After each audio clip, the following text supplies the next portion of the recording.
Social मीडियातून वारं उठून उपयोग नाही, जनतेच्या मनात वारं उठायला लागतं आणि भाजपच्या दोन्ही उमेदवारांना आपण पुरून उरू असा विश्वास शिवसेना ठाकरे गटाचे उमेदवार चंद्रहार पाटील यांनी व्यक्त केलाय। मतदारसंघात कुणाचं वारं आणि वादळ नाही, जिल्ह्यात आणि राज्यात फक्त महाविकास आघाडीचं वादळ निर्माण झाल्याचंही चंद्रहार पाटील यांनी सांगितलं।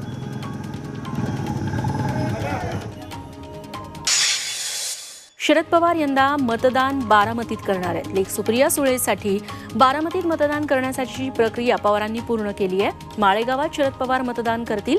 पवारांचं मतदान खरं तर मुंबईत होतं, मात्र सुळेंसाठी पवारांनी आता बारामतीत मतदार यादीत नाव टाकून घेतलंय। त्यामुळे मतदानाच्या दिवशी शरद पवार हे गोविंद बागेत थांबणार आहेत। देशाची हवा बदलतीये, सेवा सन्मान स्वाभिमान हे ब्रीदवाक्य घेऊन मी लढणार असं सुप्रिया सुळे म्हणाल्या।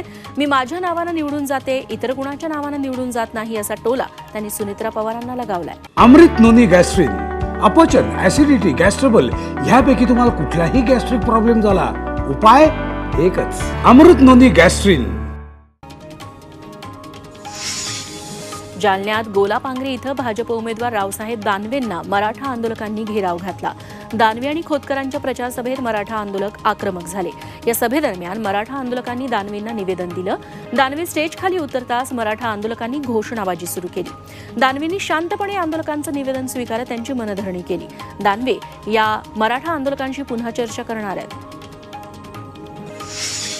संजय मंडलिकांसाठी मुख्यमंत्री शिंदेंनी कोल्हापुरात शक्तीप्रदर्शन केलंय। कोल्हापुरात मुख्यमंत्री शिंदेंनी रोड शो काढलाय। संजय मंडलिकांसमोर छत्रपती शाहू महाराजांचं आव्हान आहे, त्यामुळे संजय मंडलिकांसाठी मुख्यमंत्र्यांनी जोर लावलाय।